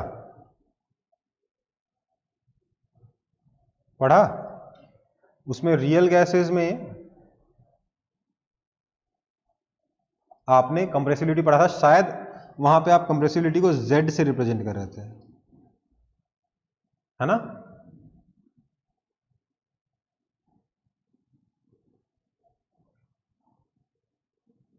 तो K is equal to nothing but, यहां पे मैं K से रिप्रेजेंट करूंगा, K is nothing but 1 by bulk modulus. तो बेसिकली K को अगर लिखना होगा तो क्या होगा? माइनस तो माइनस रह जाएगा, V dP बाई dV, तो V dP by dV। Basically आप इसको कैसा, इसको कंप्रेसिबिलिटी क्यों बोला हमने? क्योंकि ये माइनस तो अपनी जगह पे रह गया। dV by V is the fractional compression, minus dV by V per unit fractional increase in pressure. तो प्रेशर इंक्रीज करने पर कितना ज्यादा कंप्रेशन हो रहा है उसका मेजर क्या है? कंप्रेसिबिलिटी। तो बल्क मॉडुलस क्या है? कि कितना कम कंप्रेशन आ रहा है, या यूं कहना चाहिए कि किसी गैस को या किसी ऑब्जेक्ट को कंप्रेस करने के लिए कितना ज्यादा प्रेशर अप्लाई करना पड़ रहा है। किसी को कंप्रेस करना कितना ज्यादा मुश्किल है, ये रिप्रेजेंट करता है बल्क मॉडुलस, और कितना आसान है इसको रिप्रेजेंट करता है कंप्रेसिबिलिटी के। इनफैक्ट जितने ही मॉडुलस है ना, यंग्स मॉडुलस क्या कहता है कि भैया stress is equal to Young's modulus into strain. तो अगर यंग्स मॉडुलस बड़ा हुआ तो ज्यादा स्ट्रेस लगाना पड़ेगा। जिस मटेरियल का यंग्स मॉडुलस ज्यादा होगा उसको स्ट्रेच करने के लिए ज्यादा फोर्स लगाना पड़ेगा। जिस मटेरियल का ईटा मतलब शियर मॉडुलस का नाम क्या था? मॉडुलस ऑफ रिजिडिटी ज्यादा होगा, उसको डिफॉर्म करने के लिए ज्यादा फोर्स लगाना पड़ेगा। जिसका बल्क मॉडुलस बड़ा होगा उसको कंप्रेस करने के लिए ज्यादा फोर्स अप्लाई करना पड़ेगा। और कंप्रेसिबिलिटी क्या है? Nothing but inverse of bulk modulus. ठीक है, कॉपी हो गया होगा। नेक्स्ट है आपका इलास्टिसिटी कर्व। बेसिकली स्ट्रेस और स्ट्रेन के बीच में रिलेशन देखना है हमें। स्ट्रेस को कई बार हम लोग सिग्मा से और स्ट्रेन को एप्सिलॉन से रिप्रेजेंट करते हैं, जो यहाँ पे बना रखा है मैंने। वाई एक्सिस पे स्ट्रेस बना रखा है, एक्स एक्सिस पे स्ट्रेन बना रखा है। ठीक है, स्ट्रेस को रिप्रेजेंट कर रहा हूं मैं सिग्मा से, स्ट्रेन को रिप्रेजेंट कर रहा हूं एप्सिलॉन से। हालांकि हमेशा ऐसा करें, ऐसा ये जरूरी नहीं है, बट यहाँ पे हम लोगों ने ये लिख लिया है, स्ट्रेस को सिग्मा से रिप्रेजेंट कर रहे हैं, स्ट्रेन को एप्सिलॉन से रिप्रेजेंट कर रहे हैं। अब देखिए, अलग अलग मटेरियल का इलास्टिसिटी कर्व अलग अलग होगा, है ना। हम यहां बात कर रहे हैं फॉर मेटल्स। ज्यादातर मेटल्स इसी तरीके का कुछ इलास्टिसिटी कर्व रिप्रेजेंट शो करते हैं, मतलब सिग्मा और एप्सिलॉन के बीच में कुछ ऐसा कर्व आता है। देखिए, हमें पता है कि stress is proportional to strain, right. इसका मतलब sigma is proportional to epsilon हो गया। और सिग्मा अगर एप्सिलॉन के प्रोपोर्शनल है तो कर्व कैसा होना चाहिए? स्ट्रेट लाइन आना चाहिए, हाँ या ना? हाँ या ना? आना चाहिए। आप बोलो, आप मानो चलिए मानो, बट आना चाहिए। तो ये ग्राफ कुछ ऐसा आना चाहिए था, और ऐसा आता है, पर only up to a limit. ऐसा तो हो नहीं सकता ना कि आप फोर्स लगाते जाओ, डिफॉर्मेशन बढ़ता जाएगा, फोर्स लगाते जाओ, डिफॉर्मेशन बढ़ता जाएगा, स्ट्रेच करते जाओगे, लेंथ बढ़ती जाएगी, बढ़ती जाएगी, बढ़ती जाएगी, बढ़ती जाएगी, बढ़ती जाएगी, कहीं ना कहीं तो लिमिट आएगी। किसी न किसी फोर्स पे तो टूट जाएगा मटेरियल, हाँ या ना? तो जहां पर स्ट्रेस और स्ट्रेन, जहां तक स्ट्रेस और स्ट्रेन आपके प्रोपोर्शनल है, वहां तक आपका हुक्स लॉ फॉलो हो रहा है। उस पॉइंट तक ये जो मैक्सिमम स्ट्रेस और स्ट्रेन जहां तक आपका हुक्स लॉ फॉलो हो रहा है, इस पॉइंट को हम नाम देंगे आगे चल के हुक्स लिमिट या प्रोपोर्शनल लिमिट। इसके बाद अगर आप, अच्छा ये आपका हुक्स लिमिट है, इसको मैंने नाम दे दिया ए, बाद में लिखूंगा ए का मतलब क्या है। इसके बाद अगर मैं और फोर्स लगाता जाऊं या और स्ट्रेस लगाता जाऊं तो इस तरीके से कुछ स्ट्रेस और स्ट्रेन के बीच में कर्व आएगा। वापस देख लीजिए, पहले ये स्ट्रेट लाइन में बढ़ा,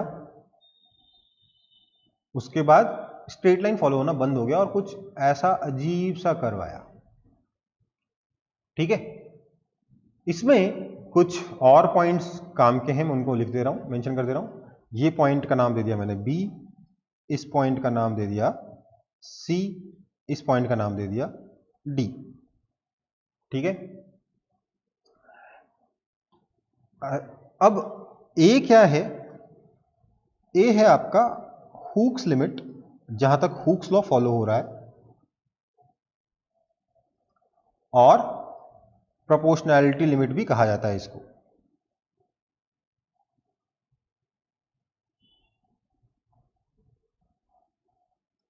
पॉइंट बी में तो ऐसा दिखने में कुछ खास नहीं लग रहा, बट पॉइंट बी काफी इंपॉर्टेंट पॉइंट है। पॉइंट बी इज योर क्या बोलेंगे, point B is your elastic limit. इसका मतलब क्या हुआ? अगर आप पॉइंट बी के आगे चले जाते हैं, मतलब पॉइंट बी तक पहुंचने के लिए जितना स्ट्रेस लगाना है, अगर आपने उससे ज्यादा स्ट्रेस अप्लाई कर दिया, तो मटेरियल क्या होगा, जब आप उसे रिलीज करोगे ना वापस से, तो वो अपना ओरिजिनल शेप और साइज रीगेन नहीं करेगा, मतलब वापस से सेम कर फॉलो नहीं करेगा, बल्कि कुछ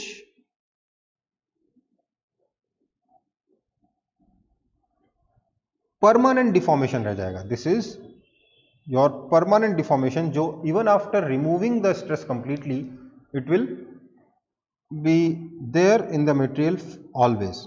एक बार अगर आपने एक लिमिट से ज़्यादा इलास्टिक लिमिट को क्रॉस कर दिया, तो उसके बाद वापस से अपना ओरिजिनल शेप और साइज पूरी तरीके से रीगेन नहीं कर पाएगा आपका मटेरियल, कुछ ना कुछ डिफॉर्मेशन बच जाएगा। उस पॉइंट को हम लोग क्या बोलते हैं, जिस पॉइंट से आगे बढ़ने पे ऐसा होता है, उसको हम कहते हैं इलास्टिक लिमिट। और ये जो परमानेंट डिफॉर्मेशन बच गया, जो परमानेंट स्ट्रेन बच गया, इसको हम बोलते हैं परमानेंट सेट। ठीक है, तो क्या बोलते हैं, परमानेंट सेट कहते हैं।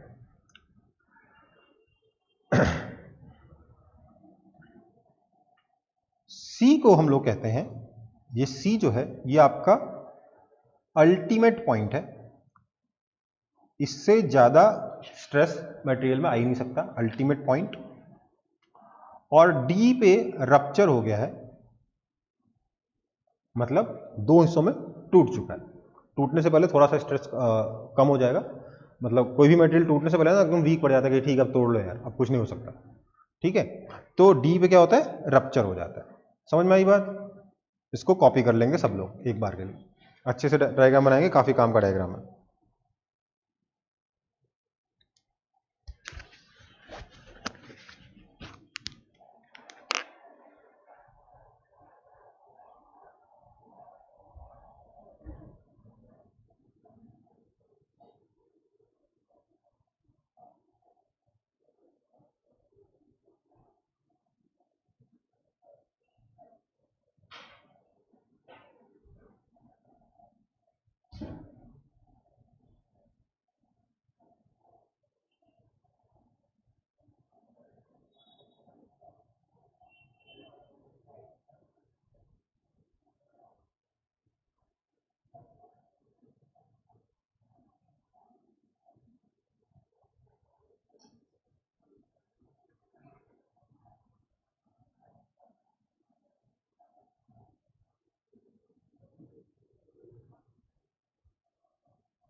ये कॉपी हो गया?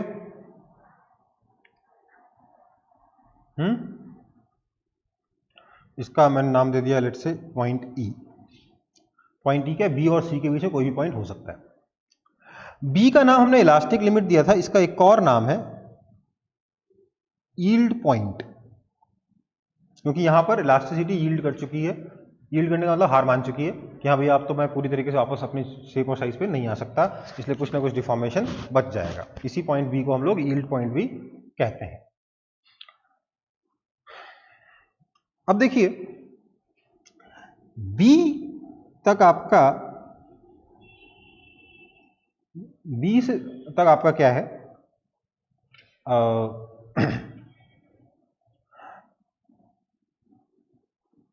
इलास्टिक मटेरियल पूरी तरीके से इलास्टिक है, और बी से सी तक कुछ ना कुछ परमानेंट सेट बच जा रहा है।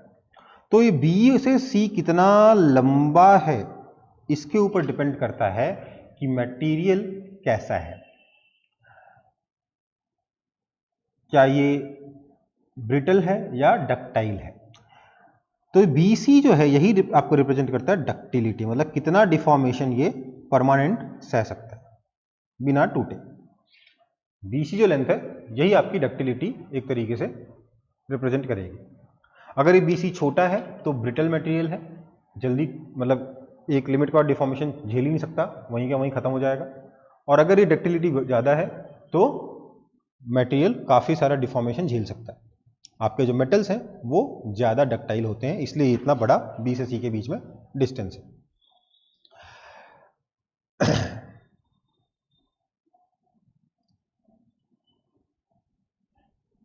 कॉपी हो गया sir? Please repeat that permanent set part. देखो भाई, B वो पॉइंट है, अगर आप मान लेते हैं यहां पर आके इतना स्ट्रेस लगा के मटेरियल को यहां लाकर छोड़ देते हो, यहां पर स्ट्रेन आता है, ये पॉइंट पे अगर लाके आप छोड़ देते हो तो मटेरियल क्या करेगा, अपना पाथ रिट्रेस करते हुए मेटल वापस जीरो डिफॉर्मेशन पे आके रुक जाएगा।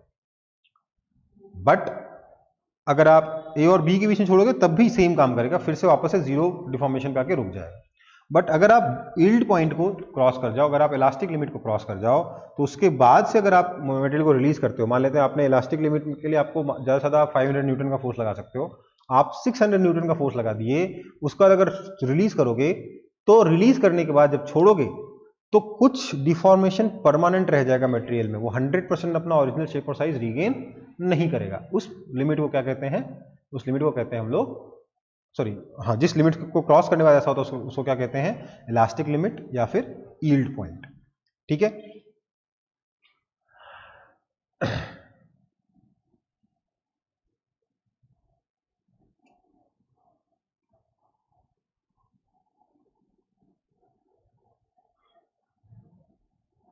ओके। अब देखो ये डक्टिलिटी ज़्यादा है कम है, मतलब ये जो B से C का जो डिस्टेंस है ये ज़्यादा है कि कम है, इसके बेसिस पे हम डिफाइन कर पाएंगे, हम चेक कर पाएंगे मटेरियल ज़्यादा डक्टाइल है या ब्रिटल है। ऐसा मत सोचो कि ये इकलौता कर्व पॉसिबल है, और भी बहुत तरीके के कर्व पॉसिबल है बिटवीन स्ट्रेस एंड स्ट्रेन, अलग अलग मटेरियल के लिए अलग अलग हो सकते हैं। मैंने आपको बताया था ये जो कर्व मैं बता रहा हूँ ये सिर्फ मेटल्स के लिए बता रहा हूँ, अलग अलग मटेरियल्स के लिए अलग अलग तरीके के कर्व हो सकते हैं। तो अब हम बात करेंगे इलास्टिक एनर्जी की। इलास्टिक एनर्जी क्या होती है? जो आपने स्प्रिंग की एनर्जी पढ़ी थी ना, हाफ के x square, that is basically elastic energy. वो इलास्टिक एनर्जी हम कैसे कैलकुलेट कर सकते हैं वगैरह वगैरह हम लोग अभी देखेंगे। देखिए, हमने ये एक रॉड लिया जिसका लेंथ है L0, इसमें हमने फोर्स लगाया F, क्रॉस सेक्शन एरिया है A। फोर्स लगाने से ये रॉड एक्सटेंड हो गई। ये एक्सटेंशन को मैं x कह दे रहा हूं, हालांकि x को डेल्टा एल लिखना, इसकी जगह डेल्टा एल लिखना चाहिए बट मैंने x लिख दिया। क्यों? क्योंकि आगे काम आसान हो जाएगा थोड़ा सा। तो मैं कह सकता हूं कि इसको x लेंथ से एक्सटेंड करने के लिए मुझे जो फोर्स लगाना पड़ेगा वो कुछ इस फॉर्मूले से मिलेगा कि F by A is equal to Young's modulus into strain x by L0। This implies force F is equal to AY by L0 into x। Now because this AY by L0 is constant, इसको मैं K से represent कर रहा हूँ, तो F is equal to मेरा KX हो जाएगा। Force is just like spring, इसलिए मैं डायरेक्टली बोल सकता हूँ therefore potential energy U is equal to half KX square. Potential energy कितना आ गया? Half KX square, where K कितना है? AY by L0। ठीक है, तो हम लिख रहे हैं potential energy U is equal to 1/2 area y by L0 into X square. ठीक है,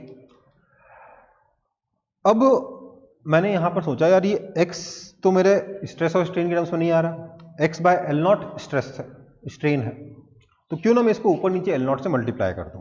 सो I will have U is equal to 1/2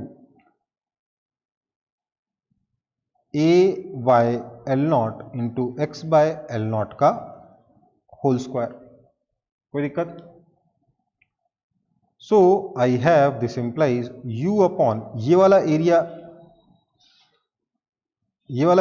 ए और ये वाला लेंथ एल नॉट को मैं u के नीचे लेके आया हूं ए एल नॉट। तो u upon A L nought is equal to 1/2 Young's modulus into x by L nought times X by L not. Now X by L nought is strain and area into length कितना है? Volume. So potential energy per unit volume is equal to half Young's modulus X by L nought is strain, उसको Young's modulus से multiply कर देंगे तो stress आ जाएगा, इसलिए Young's modulus नहीं लिख रहा हूं, हाफ स्ट्रेस इनटू स्ट्रेन। तो potential energy per unit volume is equal to half stress into strain. ये हमारा फॉर्मूला बन गया। अब ऑब्वियसली आप इसको दूसरे तरीके से लिख सकते हो, potential energy per unit volume is equal to half stress into strain को आप ऐसे भी लिख सकते हो कि this is equal to 1/2 times Young's modulus into strain का स्क्वायर। आप इसको चाहो तो ऐसे भी लिख सकते हो कि स्ट्रेस का स्क्वायर अपॉन 2y। और ध्यान रखें ये जो फॉर्मूला है this formula is for potential energy per unit volume and not potential energy. ठीक है, elastic energy per unit volume कितना है? Half stress into strain, that is half Young's modulus into strain square, that is stress square upon 2 times Young's modulus. समझ में आई बात? हाँ या ना? किसी को दिक्कत हो तो बता दो मुझे।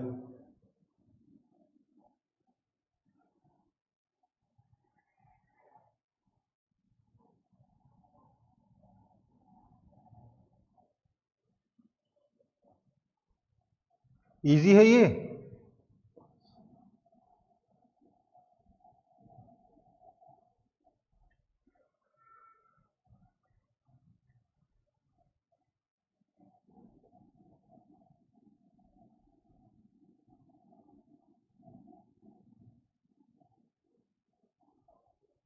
ओके, मैं नेक्स्ट टॉपिक पे बढ़ रहा हूं। अच्छा, अब ये देखो हमारे पास ये जो फॉर्मूला आया है ना, this formula half stress into strain, it is valid for all kind of stress and strain.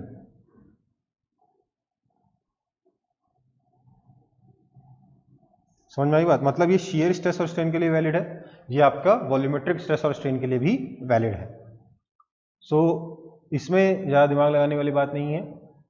Shear stress और स्ट्रेन के लिए अगर आपको निकालना पोटेंशियल एनर्जी तो यही फॉर्मूला है, अगर वॉल्यूमेट्रिक स्ट्रेस और स्ट्रेन के लिए निकालना हो तब भी यही फॉर्मूला है, लॉन्गिट्यूडनल स्ट्रेस और स्ट्रेन के लिए निकालना हो तब भी यही फॉर्मूला है। ठीक है, half stress into strain. Obviously जब आप इससे लॉन्गिट्यूडनल में जाओगे तो यंग्स मॉडुलस आएगा, शेयर में जाओगे तो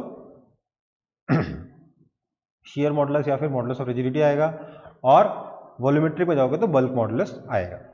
ठीक है, मतलब इसको आप half Young's modulus into strain square for longitudinal strain, आप इसे half modulus of rigidity eta into strain square for shear stress and strain, और half bulk modulus into strain square लिख सकते हो for volumetric stress and strain. कोई दिक्कत है इसमें?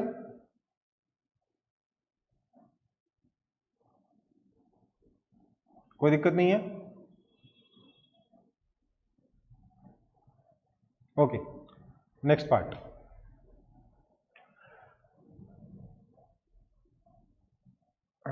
अब देखो ये बेसिकली अगर आप समझें तो potential energy per unit volume जो हाफ स्ट्रेस इनटू स्ट्रेन आ रहा है, this is basically this area, right? This is your stress, sorry strain, and this is your stress. हाँ या ना? So this is equal to area under stress strain curve, हाँ या ना?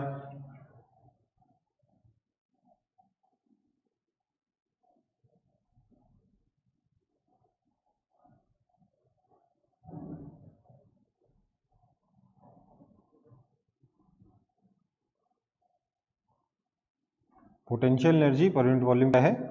Area under stress strain curve है। Copy हो गया?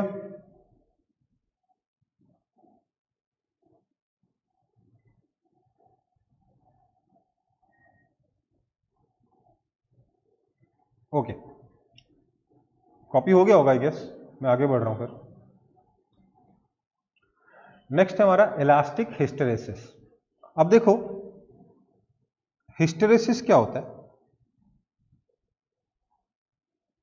Hysteresis का मतलब होता है डेविएशन फ्रॉम आइडियल। देखिए हर एक मटेरियल जो है ना वो हुक्स लॉ फॉलो करे जरूरी नहीं है। इनफैक्ट कोई भी मटेरियल पर पूरी तरीके से हुक्स लॉ फॉलो नहीं करता। इवन मेटल के केस में जो मैंने हुक्स लिमिट बताई थी ना, वहां तक भी परफेक्टली प्रोपोर्शनैलिटी नहीं होती। हर एक मटेरियल उसके आसपास रह सकता है but exactly Hooke's law follow कोई भी नहीं करता। क्या होता है, अगर मैं एक रबर का केस लूं तो रबर में ये ज्यादा देखने को मिलेगा।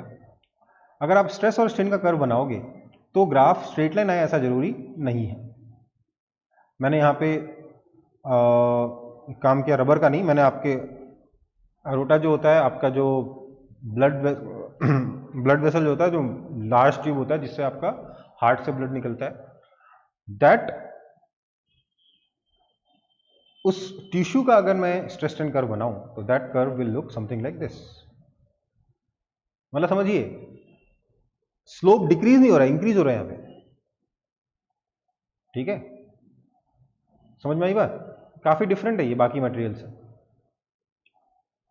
जरूरी भी है ना यहाँ पे, क्यों? क्योंकि हम चाहते हैं कि एक पर्टिकुलर डिफॉर्मेशन के बाद और डिफॉर्मेशन ना आए। हम चाहते हैं कि हमारा जो ब्लड वेसल है वो एक पर्टिकुलर लिमिट से ज्यादा एक्सपैंड ना हो, पर्टिकुलर लिमिट से ज्यादा कंप्रेस ना हो।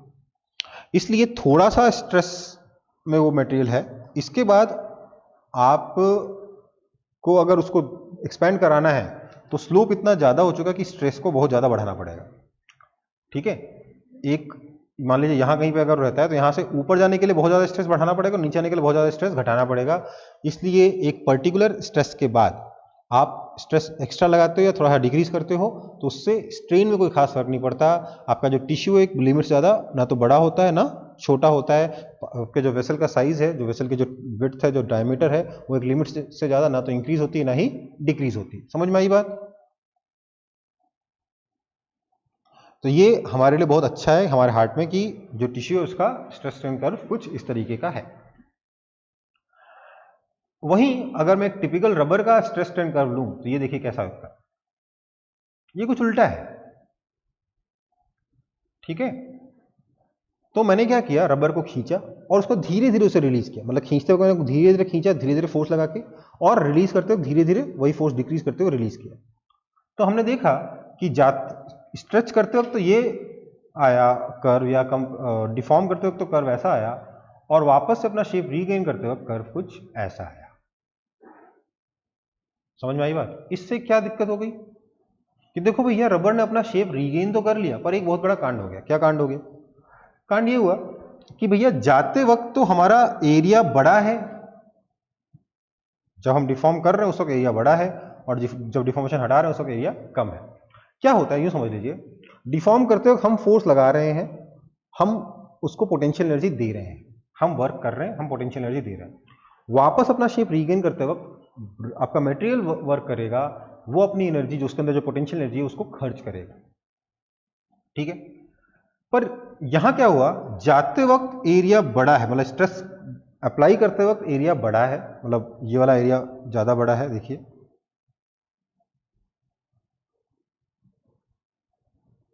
और स्ट्रेस को रिमूव करते वक्त एरिया जो है वो थोड़ा छोटा हो गया।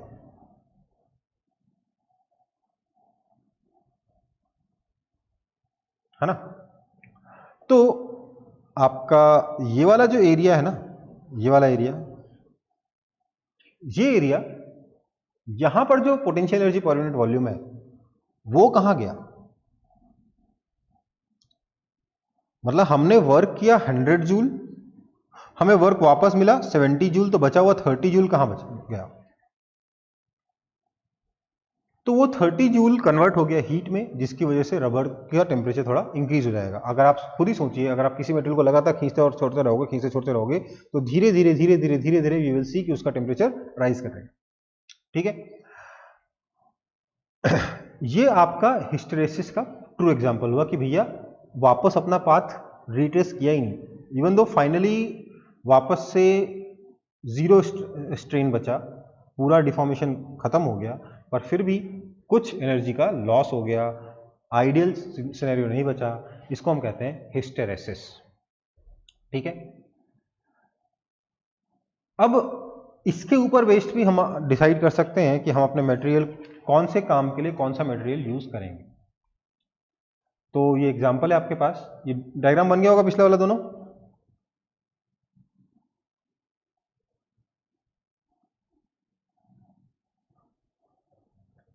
ये एग्जांपल है, which of the following two materials should be used as tyres and which one as shock absorber. हमारी गाड़ी में हम लोगों को दो मटेरियल चाहिए, दो इलास्टिक मटेरियल चाहिए, एक जिससे हम टायर बनाए, एक जिससे हम शॉक एब्जॉर्बर बनाए।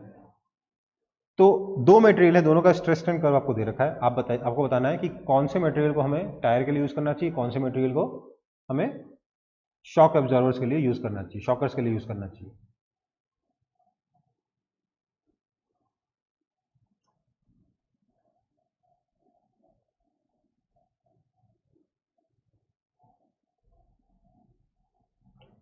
देखिए, हमें मालूम है जो एनर्जी लॉस्ट पर साइकिल होगा, per cycle of loading and unloading होगा, वो energy lost this is will be proportional to this area. अब ये भी देखा ना हिस्टेरेसिस में कि ये वाला एनर्जी का लॉस हो जा रहा है, हीट में कन्वर्ट हो जा रही है।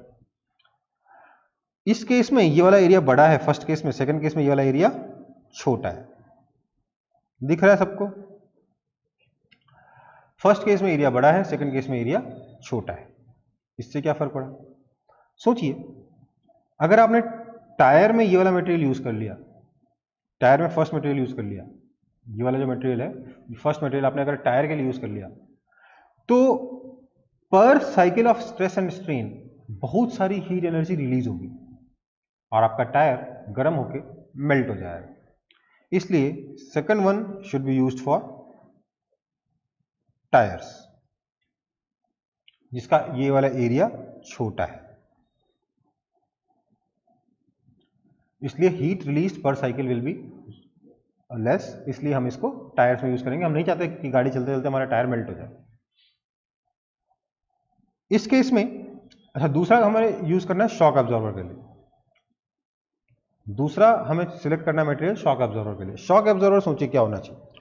शॉक एब्जॉर्बर में का काम क्या होता है? जब आप गड्ढे पे गए, गाड़ी अगर आपकी गड्ढे पे चली गई, तो जोर से झटका ना लगे, बस एक बार झटका नीचे आके वापस आके रुक जाओ, मतलब स्लोली नीचे जाओ, फिर स्लोली ऊपर आओ और खत्म हो जाए कहानी, है ना। ये होगा आपका आइडियल शॉक एब्जॉर्बर, जिसमें कि हम चाहते हैं कि जो भी एनर्जी मिली उस गड्ढे में गिरने की वजह से, वो एनर्जी तुरंत एक साइकिल या दो साइकिल में खत्म हो जाए, स्मूथली खत्म हो जाए बस।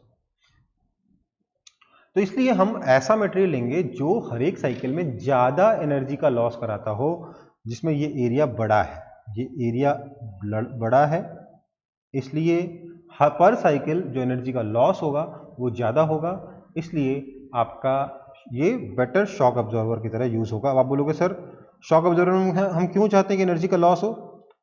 क्योंकि अगर एनर्जी का लॉस नहीं हुआ, गाड़ी जा रही है आपकी, एक गड्ढे के ऊपर से गुजरी, एनर्जी का लॉस नहीं हुआ, तो आप एक बार स्प्रिंग दब के सीधी हुई, एनर्जी का लॉस हुआ ही नहीं, फिर दब के सीधी हुई, फिर एनर्जी का लॉस हुआ ही नहीं, फिर दब के सीधी हुई, मान लो जीरो एनर्जी का लॉस है, तो आपकी गाड़ी कैसे जाएगी? दुचुक दुचुक दुचुक दुचुक दुचुक दुचुक ऐसे करते हो जाएगी।